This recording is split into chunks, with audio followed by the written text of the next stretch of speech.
Boa noite a todos. Meu nome é Fernando Vichetec, sou professor de cirurgia e hoje eu vou falar um pouco sobre uma das alterações, né, afecções que podem ocorrer em sistema gastrointestinal, que é a síndrome de dilatação torção volvulogástrica, né?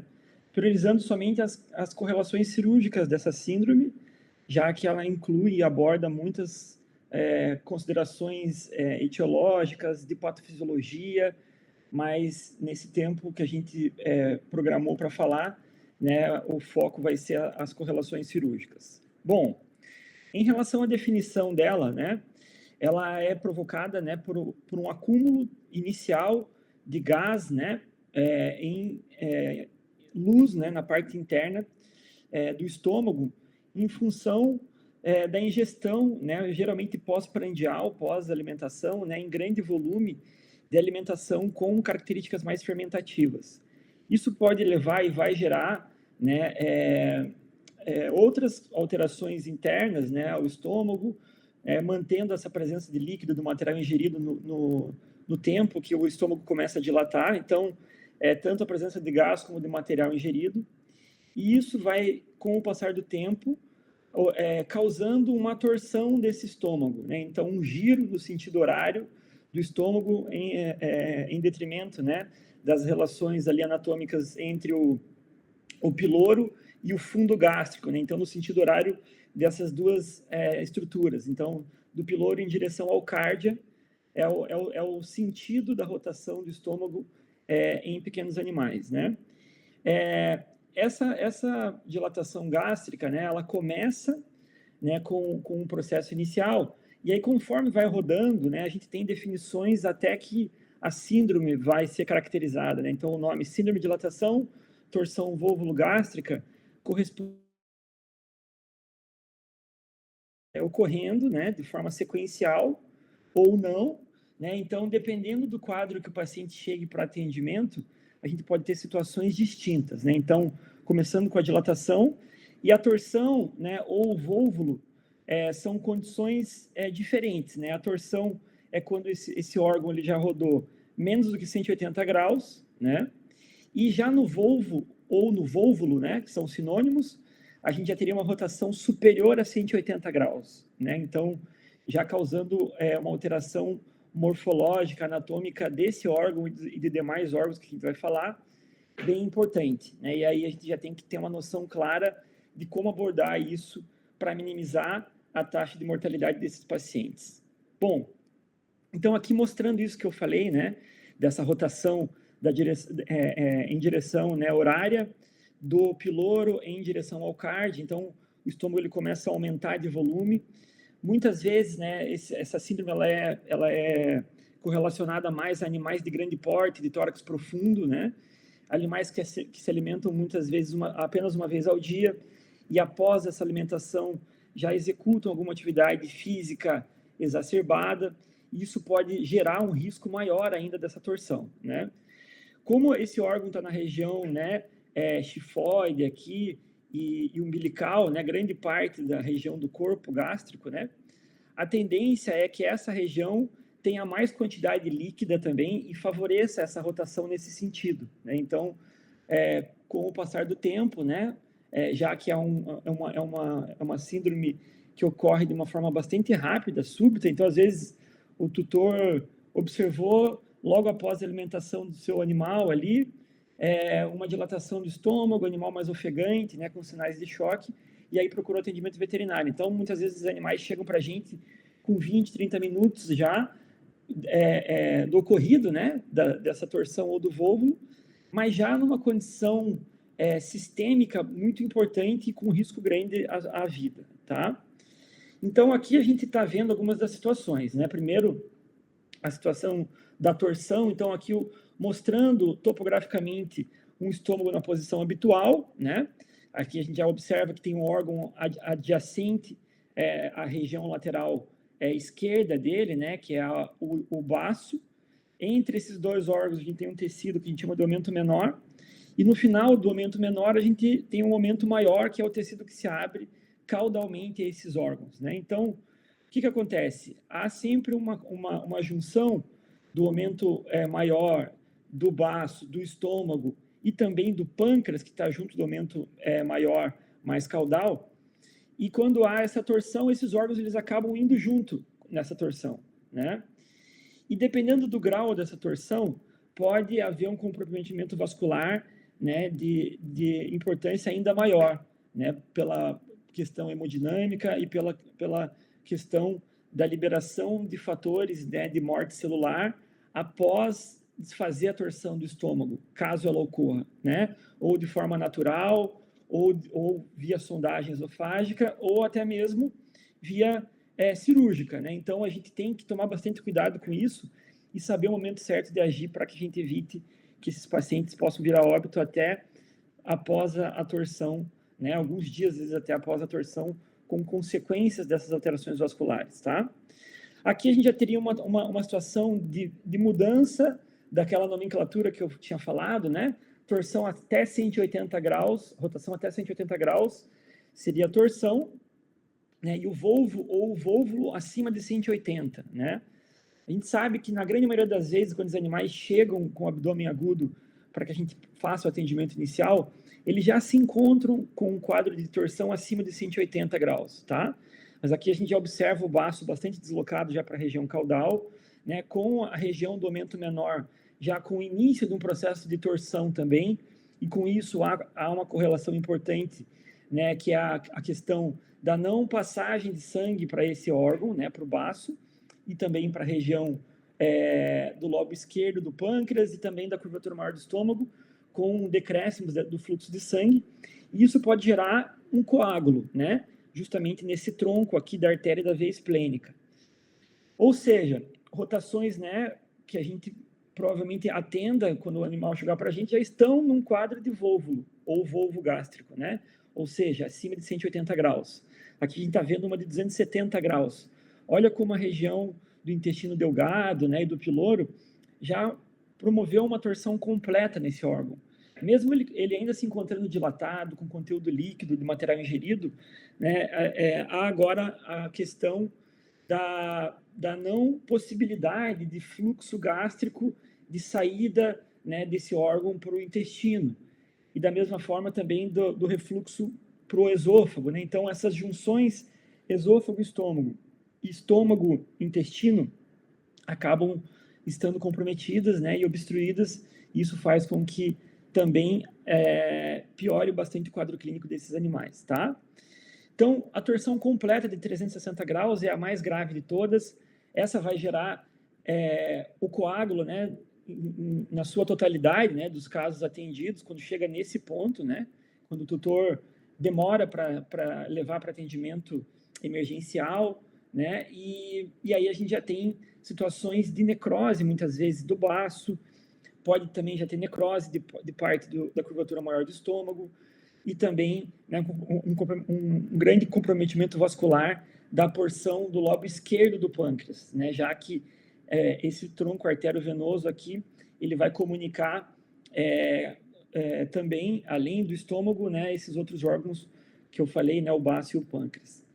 Então, quando a gente consegue ainda, né, inicialmente, realizar um exame radiológico nesses pacientes com o abdômen dilatado, né, o exame clínico a gente consegue fazer a percussão, né, consegue observar som timpânico, né, aumento de regiões ali, hipocondríaca esquerda, tifoide, umbilical, hipocondríaca e lateral esquerda também, né, que é a região do corpo gástrico, do fundo gástrico, onde eles anatomicamente estão situados, né, ainda sem torcer, sem começar a torcer.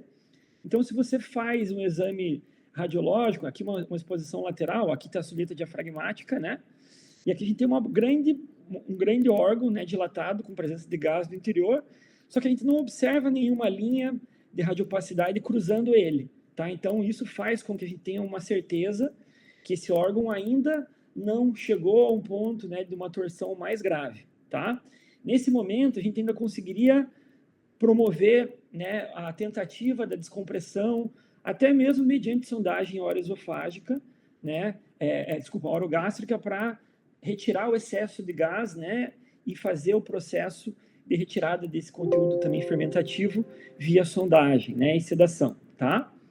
Mas muitas vezes isso não é possível num primeiro momento, então a gente precisa fazer uma estabilização desses pacientes prolongada para daí sim colocar o paciente em cirurgia. E aí, nesse tempo, muitas vezes esse estômago já dilatou mais e já torceu mais do que somente uma dilatação simples, tá?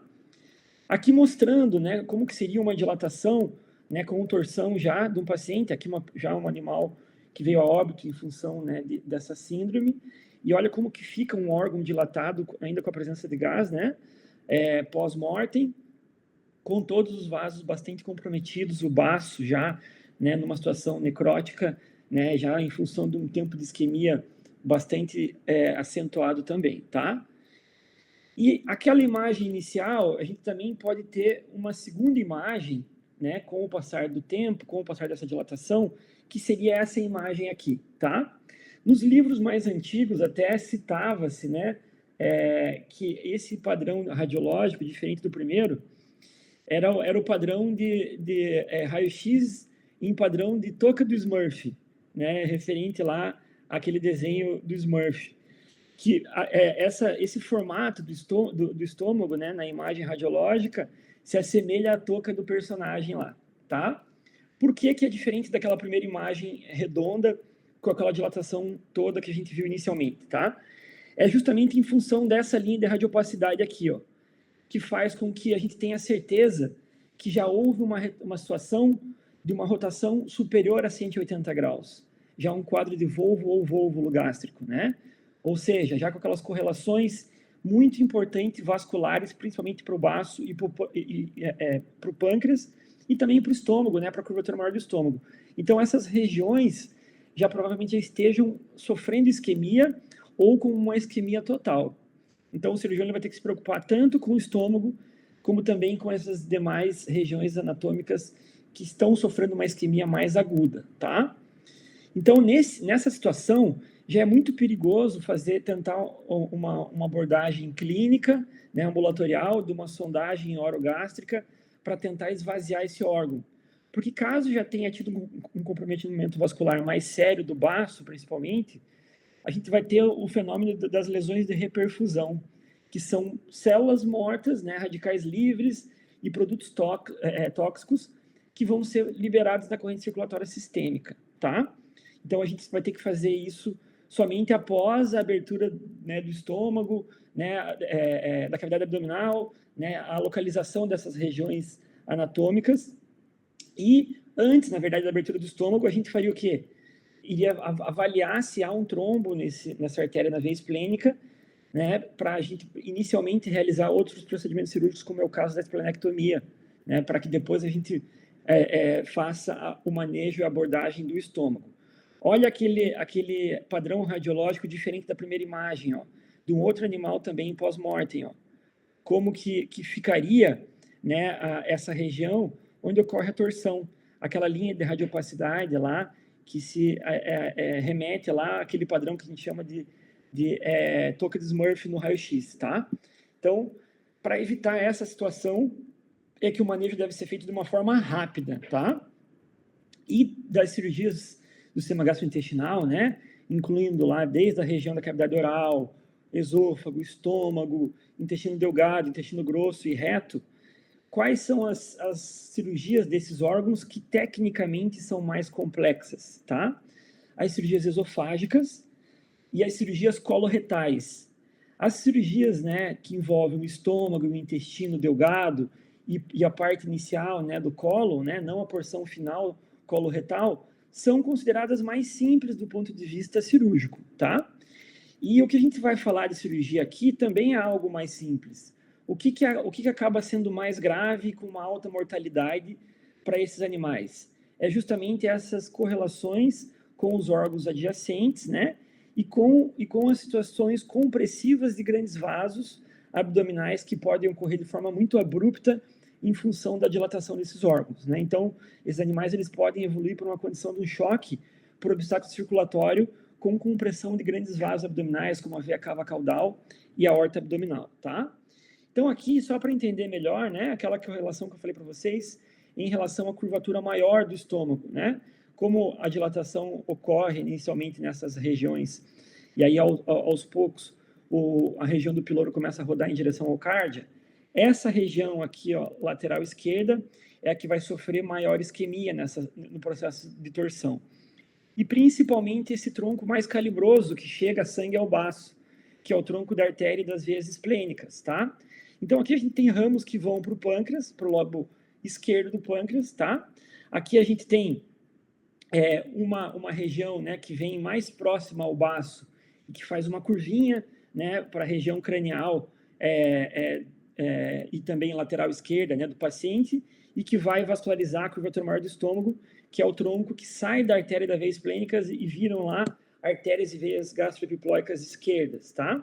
Então, por isso, quando torce e faz um trombo aqui, faz necrose, muitas vezes, da curvatura maior do estômago, necrose do baço e necrose também, ou isquemia do pâncreas, tá? Então, por isso, a gente tem que primeiro se preocupar com esse segmento para depois pensar na abordagem cirúrgica, quando a gente abre o abdômen para tentar desfazer a torção, tá?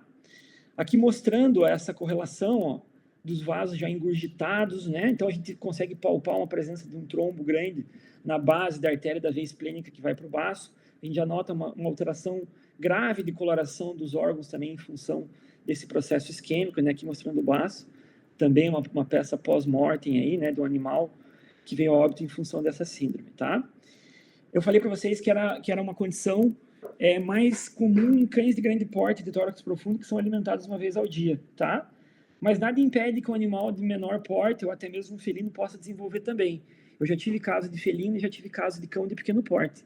Inclusive, meu último caso de síndrome de dilatação vulvogástrica, com torção de 270 graus, foi no Spitz alemão, né, de apartamento, que quando a tutora introduziu um outro animal na casa, né, adquiriu um outro animal, esse animal, né, naquele instinto ali de defesa da sua comida, não deixava o outro cão, né, que chegou se alimentar, e aí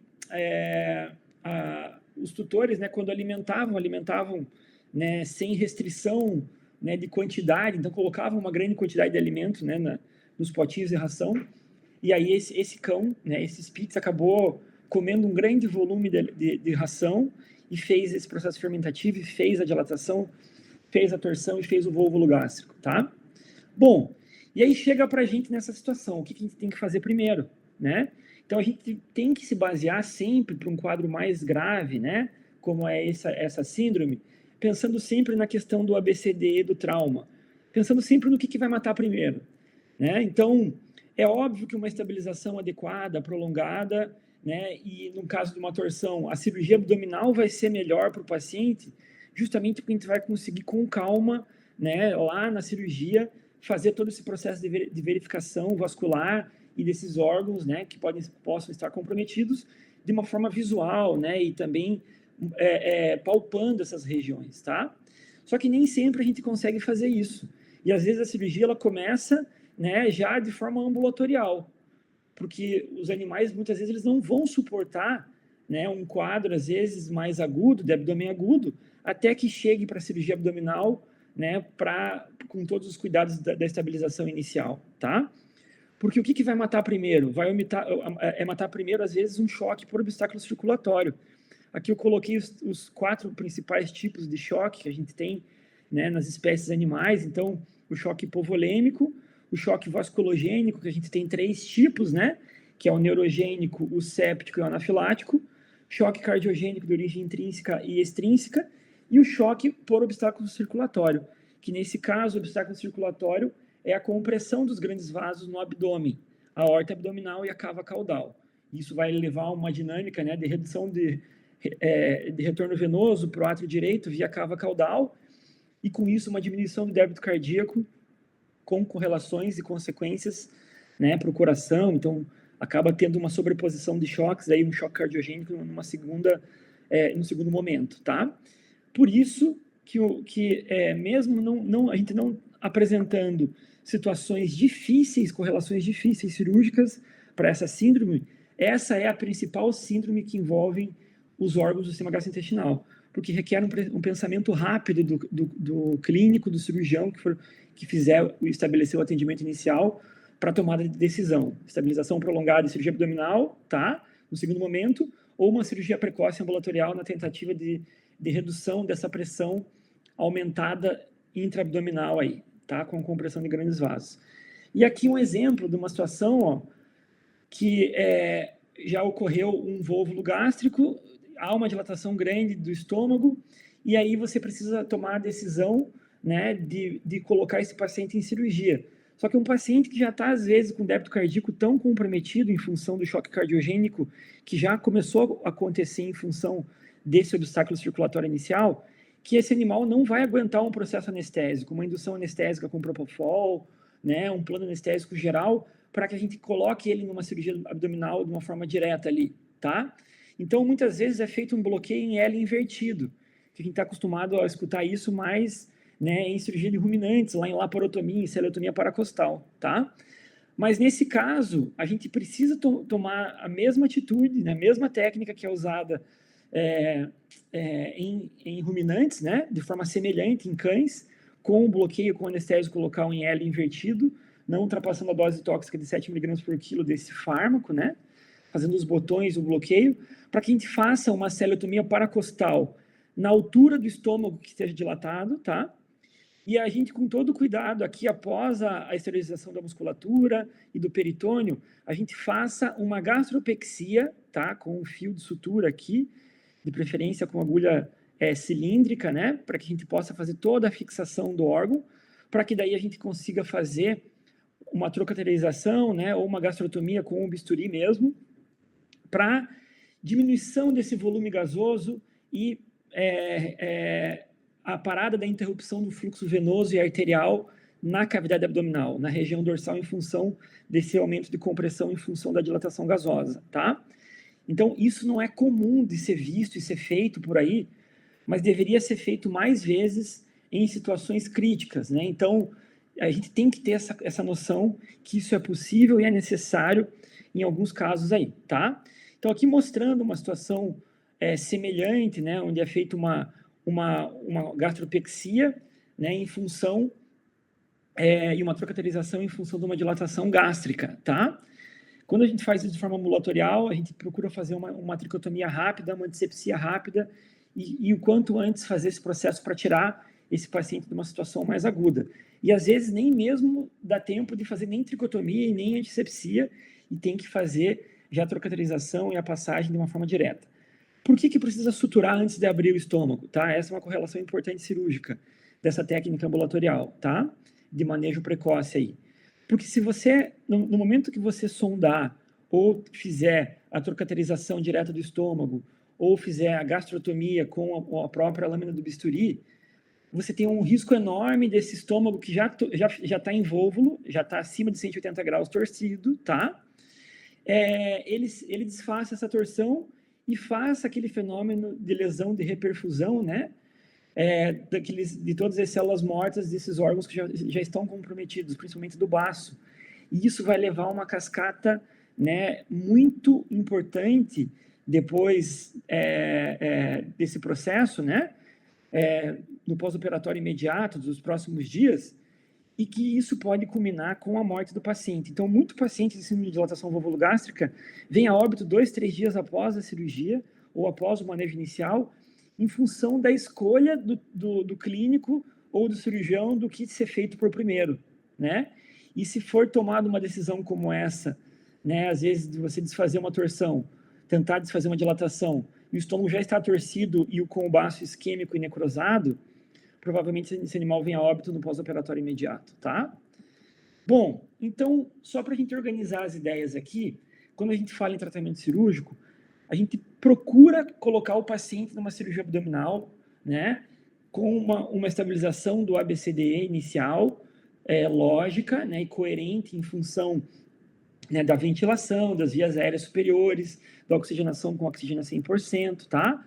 Então, todo o processo ventilatório, para depois a gente fazer estabilização volêmica, né, desses animais, e aí sim ter uma condição, né, de pressão arterial adequada que aguente um procedimento cirúrgico. Aguentando o procedimento cirúrgico, a gente estando no melhor cenário do ABCDE, a sequência lógica vai ser essa, tá? Então, a gente vai iniciar com uma celeotomia mediana pré-retroumbilical. Lembrando que essa celeotomia, ela tem que ser realizada com cuidado, tá? Porque a gente vai estar com um paciente que já vai estar com o estômago muito dilatado. E aí, se eu coloco esse estômago numa posição, num decúbito dorsal direto, eu posso aumentar essa compressão vascular na aorta e na cava que estão passando dorsalmente lá à base da coluna, tá?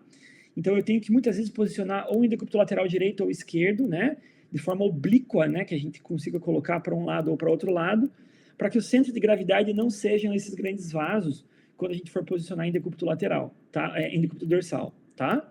Então isso é um cuidado muito importante que não vale só para essa condição, né? Vale para piometra fechada, vale para parto distóxico com vários fetos e útero também com mais peso e volume, que também são situações de órgãos que podem, né, causar compressão também desses vasos, tá? Bom, com a celetomia mediana pré-retroumbilical realizada, a gente vai buscar fazer o quê? Esquecer do estômago inicialmente, tá? Não vai tentar desobstruir o estômago, passar a sonda já imediatamente e tentar desfazer. Não. A gente tem que lembrar que o principal agente de morte pós-operatória de uma cirurgia dessa vai ser um baço necrosado, né? Então, a gente vai ter que procurar o tronco da artéria da veia esplênica, ver se há a presença de um coágulo no tronco desse complexo arteriovenoso e se os vasos estão engurgitados em direção ao baço na região do mento menor. Estando, né, engurgitados, a gente vai ter que fazer o quê? Uma esplenectomia total antes do procedimento da tentativa de desfazer a torção do estômago, tá? Então, a esplenectomia total sempre vai ser realizada antes, em situações onde haja uma torção acima de 180 graus, ou seja, um volvulo gástrico, e com essas condições, né? Há um trombo e os vasos estão engurgitados. Então, eu não vou ter uma segurança de desfazer a torção antes de retirar o baço. Ah, professor, mas se o animal tiver com hematócrito muito baixo, hemoglobina muito baixa, aí vai perder o volume de sangue, né, do baço, né? Tem que lembrar que ele já perdeu em função do coágulo ali, né, e dessa torção. Então, por isso, são animais que a gente vai ter que, no C do ABCDE, ainda pensar na reposição de sangue, né, total, né, na transfusão de sangue transoperatória, às vezes até pós-operatória, tá? Então, a gente vai precisar de um volume de sangue nessas situações. Então, a importância da gente ter, né, um banco de sangue ali, ou uma bolsa de sangue, ou animais que possam ser doadores nesse momento, tá? Bom, então, se necessário nesse momento, esplenec total, que é o que a gente pode fazer inicialmente, tá? Depois disso, a gente foca novamente no estômago, para que a gente promova a descompressão do estômago. Qual que é a melhor forma para isso, tá? Tem muita literatura que fala sobre síndrome de dilatação gástrica, que recomenda, né, que não seja feito gastrotomia, tá? Eu penso um pouco diferente em relação a isso, tá? Eu sempre realizo a gastrotomia porque depois eu vou fixar uma sonda. E eu contribuo também com a retirada final do conteúdo do estômago. A gente não faz isso de forma inicial. Sempre a tentativa é a passagem da sonda pela boca. Então, o teu anestesista vai passar a sonda, tá? Você, com o acesso abdominal realizado, com o estômago ali na tua mão, você consegue manejar, né, cuidadosamente esse estômago para facilitar a passagem dessa sonda para o interior do estômago, tá? E aí vai ser feito o processo de lavagem desse estômago, né, com solução aquosa, né, morna, tá? Primeiro, com a passagem da sonda, grande parte do gás do estômago já sai pela sonda, tá? E depois que é feito grande parte disso, que o estômago já voltou na posição, muitas vezes até normal, que a gente até já desfez essa torção na mão, a gente começa a fazer movimentos, né, de rotação do estômago, sem abrir o estômago ainda, tá? Para que o teu anestesista te auxilie também fazendo aspiração e fazendo aquele processo gravitacional, né, da passagem do volume do estômago para baixo, né, saindo daí pela sonda, para um balde que a gente coloca ali na região lateral, ali, a nossa mesa cirúrgica, tá?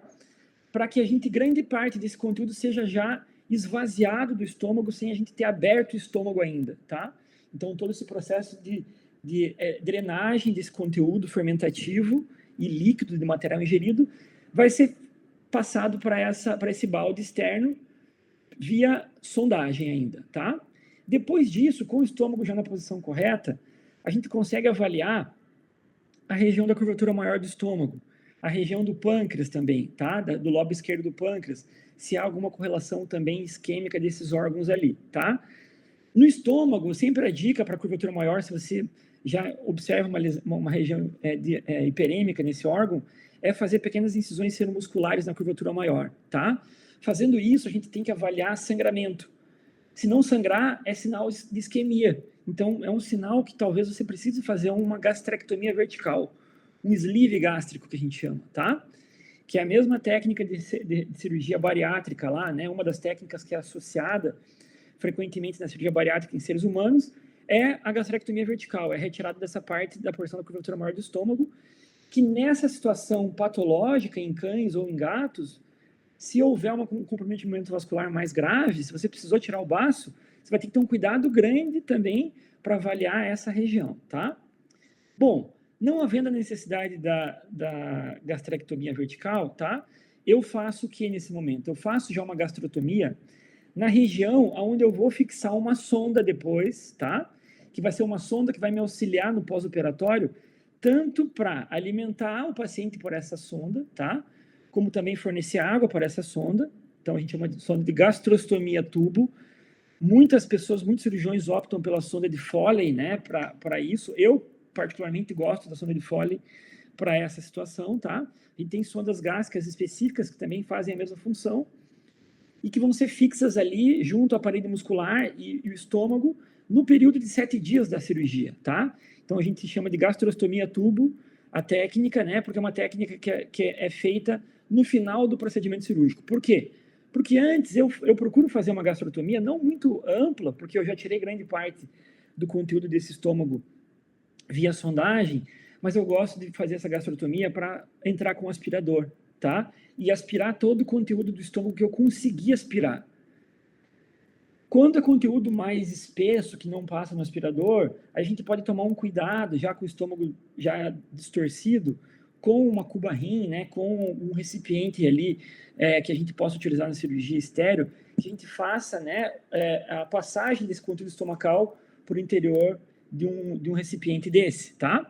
E aí a gente vai ter que fazer todo aquele processo de troca de material, quando a gente for fazer o fechamento do estômago, né, ali para gastrostomia, e a celiorrafia depois. Então, o que vale para qualquer cirurgia que a gente atinja mucosa do sistema gastrointestinal, que a gente tem uma cirurgia contaminada, a gente precisa sempre lembrar de fazer a troca de todo o material contaminado. Luva, avental, estéreo, pano de campo, que tiver tido contato com essas regiões aí, tá? Bom, então a gente partiria para quê? Para gastropexia. E aí, por último, seria a celiorrafia da cavidade abdominal, tá? Então, com essa sequência lógica na cabeça aí, ó, do que fazer de forma cirúrgica, que a gente pode contribuir de forma cirúrgica para esses pacientes, aqui já situações reais disso, ó, tá? Observe um paciente já com o estômago dilatado, né? Com o abdômen dilatado, indo para a cirurgia. Então, esse foi um paciente que foi possível uma estabilização, né, do ABCD inicial do que queria matar primeiro, né? Então, passando do A, do B e do C, estabilizou de forma, né, cardiocirculatória adequada para o procedimento anestésico, colocou em cirurgia. Agora a gente está no E aqui. A gente está no exposure, na abertura da cavidade abdominal, na superfície corpórea, para daí a gente fazer as verificações de todos os órgãos, né, e desfazer essa torção, tá? Quando a gente faz aquela celetomia mediana pré-retroumbilical ampla, e às vezes o amplo é chifopúbica, tá? De tão dilatado que o estômago consegue ficar numa situação dessa, dependendo do tamanho do paciente, tá? E do quanto que ele ingeriu de conteúdo ali fermentativo. Então, quando isso salta, né, ali da nossa celetomia mediana, o que acontece? O cirurgião ele já está com aquela coisa, eu vou já abrir, vou passar a sonda, vou desfazer a torção. A gente tem que lembrar que isso vai matar o teu paciente daqui 2 a 3 dias, se você não tomar o cuidado necessário com o tronco da artéria da veia esplênica, tá? Então, esquece o baço ainda, não mexe nele ainda, a gente vai deslocar ele lateralmente, né, para tentar achar a região do aumento maior, ó. Então a gente desloca ele lateralmente e tenta achar a região do aumento menor e do maior para palpar o tronco da artéria da veia esplênica e avaliar se há ou não há a presença de trombo aí, ó, tá? Olha só uma torção de acima de 180 graus no volvo gástrico. Olha a coloração desse baço já. Olha os vasos engurgitados, ó. É isso que a gente tem que observar e tendo a presença de uma situação assim, é o paciente que tem que ser submetido imediatamente à esplenectomia total, tá? não tem outra possibilidade para a gente manter esse órgão mais, tá? Então, a gente vai ter que usar os nossos artifícios ali, né? Por mais que ele faça um choque hemorrágico ou hipovolêmico em função da retirada do baço sobressalente, né? Toda a situação, toda a síndrome que já está acontecendo, em que a gente precisa iniciar imediatamente uma transfusão de sangue, mas precisa fazer a ressecção do baço total nesse momento aí, tá? Depois disso, a gente vai avaliar o estômago. Em situações necróticas do estômago, a gente vai ter que fazer o sleeve gástrico, né? A gastrectomia vertical. Aquelas incisões seromusculares que eu falei para vocês, é mais ou menos na região entre o corpo e o fundo gástrico, né? Para a gente avaliar, né, aquela região que é alimentada, né? Pelo tronco da artéria gastroepiploica esquerda, né? Do tronco arteriovenoso ali, que vem da artéria da veia esplênica. Na situação da torção, acima de 180, esses vasos vão estar comprometidos e provavelmente essa região também esteja comprometida, tá? Então, a gente não vai poder deixar um órgão desse com uma possibilidade de necrose, tá? Após a tua cirurgia dentro da cavidade abdominal, tá? Então, a gente precisa avaliar isso de forma adequada. Então, a gastrectomia vertical ela é realizada colocando suturas de reparo ao redor da posição que a gente tenha uma situação vascular adequada. Então, a gente vai testando aqui, ó, incisando até onde sangrar. Onde sangrou é a nossa linha da gastrectomia, tá? E aí a gente vai fazer a retirada de todo o tecido que possa estar comprometido, para depois fazer o fechamento com duas suturas, né, invaginantes, seromusculares, podem ser duas Cushings ou Cushing Lambert, né, intercalado, para promover o fechamento desse órgão como se a gente fizesse uma gastrotomia convencional, tá? Ela nada mais é do que uma técnica de gastrotomia no fechamento, quando a gente faz uma gastrectomia vertical dessa, né?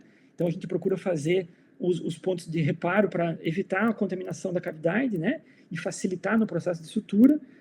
Então, o teu auxiliar ou os teus auxiliares, é uma cirurgia que a gente tem que usar mais pessoas para auxiliar no transoperatório nessas situações aí, tá? Ou pode ser feito também com a utilização dos grampeadores lineares, né? Que são facilitadores cirúrgicos que podem ser utilizados aí para esse tipo de cirurgia, tá? Hoje em dia não é um material tão oneroso para ser utilizado e ele consegue fazer o processo de fechamento e de grampeamento, né, das estruturas ali, com um risco menor de contaminação também, tá? Então, os grampeadores aí da Johnson, da Covid, são os que fazem ainda a secção, né, com o corte e o fechamento adequado dessas regiões aí de uma forma muito precisa e muito segura aí, que você não vai precisar nem suturar depois, tá? Bom, olha uma situação de um baço necrosado, né? Desculpa, de um estômago necrosado, na região da curvatura maior do estômago, né? Então, aqui a região do fundo, também com comprometimento vascular, né? Já do animal também pós-mortem aí, mostrando como que ocorre essa situação conforme as horas vão se passando aí, tá? Para a gente finalizar, né? O que a gente falaria ainda de correlação cirúrgica? As gastropexias, tá? Então, sempre antes do fechamento final da cavidade abdominal, da celorrafia, o indicado é você fixar o estômago, fazer uma técnica de gastropexia, tá? A técnica que eu falei que eu gosto de utilizar é a técnica de gastropexia incisional associada a uma gastrostomia com aplicação de tubo gástrico, né? Por isso que a gente chama de gastrostomia tubo com gastropexia incisional, tá? Que pode ser feito de forma incisional ou somente com sutura mesmo, né? Você pode fazer a incisão, né, no estômago e suturar, tá? Junto à parede muscular, seromuscular, ou somente colocando suturas ali, né? Pegando o peritônio e de forma seromuscular o estômago, que é uma das formas também de você fazer a gastropexia, tá? Baseado na colocação de suturas ali no órgão, como vocês estão vendo aqui, tá?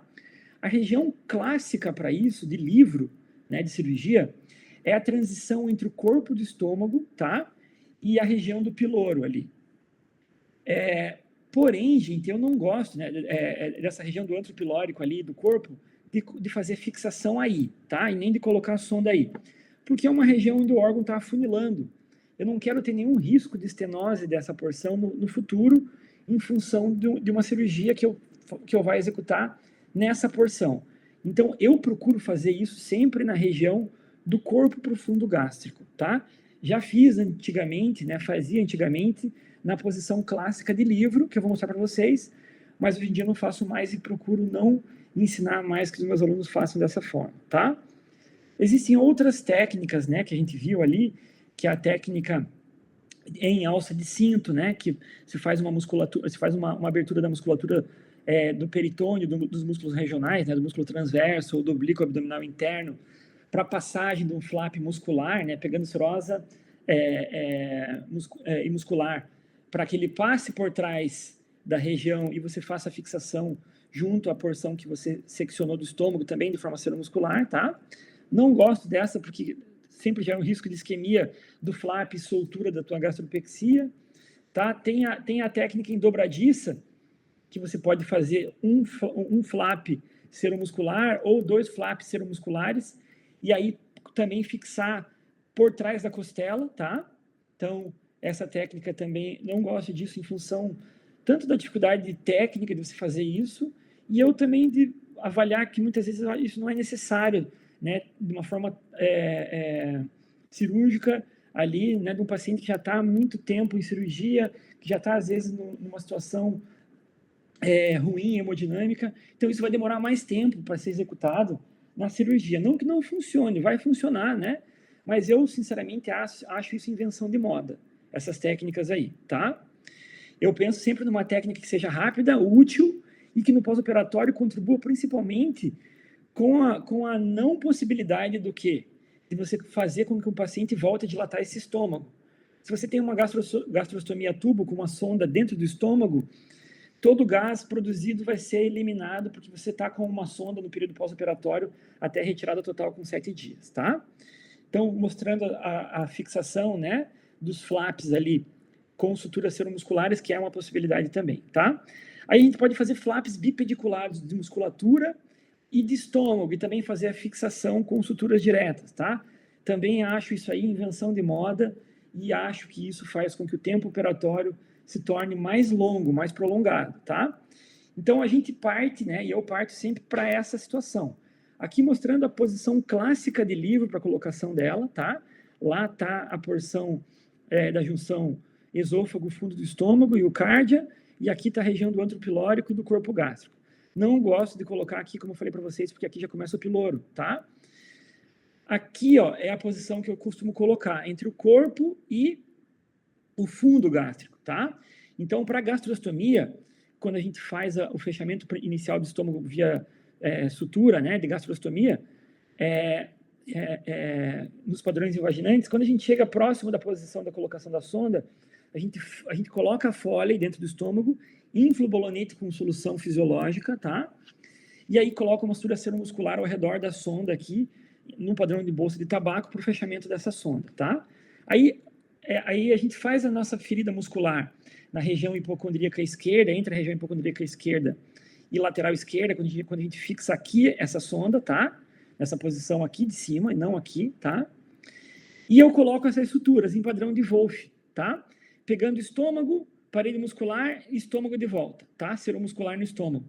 Faço umas 4 ou 5 suturas, não fecha já inicialmente cada sutura, para você conseguir enxergar e colocar as demais suturas, tá? E faz o fechamento de forma direta com os fios de sutura, para que aí sim você possa fazer essa fixação, tá? Depois disso, a gente já vai fixar essa sonda depois lá fora, né, na parede abdominal externa, lá, né, junto à pele, né, com um ponto em bailarina, né, que a gente vai fixar essa sonda para que ela não faça movimentos aí de passagem para dentro do estômago e também para fora do estômago, tá? Às vezes, esse balonete da Foley, nesses 7 dias iniciais, ele rompe, tá? Se ele romper, não tem problema nenhum, porque você está com 2 fixações, tanto do estômago da gastropexia, como também da bolsa de tabaco, tá? E também você tem a bailarina externa, e essa sonda não vai movimentar se você fixou ela dessa forma, tá? Então, sem risco nenhum. Deu 7 dias, ou às vezes antes até você quer tirar a sonda, corta o ponto externo de pele, remove a sonda e tá tudo bem. Não tem que anestesiar de volta o paciente para tirar a sonda, né, de Foley que se colocou ali, tá? Então, você vai lá na base, corta ali o ponto de pele, desinfla o cuff da tua Foley dentro do estômago. Quando desinflar ela, é só puxar, tá? Não tem que fazer nenhum fechamento na parede muscular do estômago, porque já tem a gastropexia e a musculatura ela já fica em cima da tua incisão, tá? Então, se já tem o teu ponto de pele também, não tem que nem anestesiar, porque você já tem esse ponto de pele também. Então, é só retirar essa sonda no pós-operatório imediato, tá? Então, aqui mostrando só como que é feita, né, esse processo que eu falei, da gastrostomia tubo, aí ainda na época que eu fixava na região do corpo e do antro pilórico, hoje em dia eu já fixo mais em cima, né, entre o corpo e o fundo do estômago, para que a gente evite uma situação ruim aí, depois no pós-operatório imediato. Beleza, gente? Seria isso aí, das correlações cirúrgicas principais. Tem muita coisa a ser falado sobre essa síndrome, né? De patofisiologia, de cuidados iniciais, de manejo da BCD inicial, mas buscando somente falar rapidamente também um pouco de tudo sobre as cirurgias principais que a gente pode executar numa situação de urgência, né, de um paciente desse, seriam essas correlações que eu mencionei, e ainda não deu tempo de falar dos processos cirúrgicos emergenciais em tórax, que muitas vezes a gente tem que fazer em parada cardiorrespiratória, caso isso aconteça em função dessa síndrome, no transcorrer desse processo, tá? Mas não vão faltar oportunidades também para que a gente possa discutir isso no futuro aí, breve. Abraço a todos aí e até a próxima.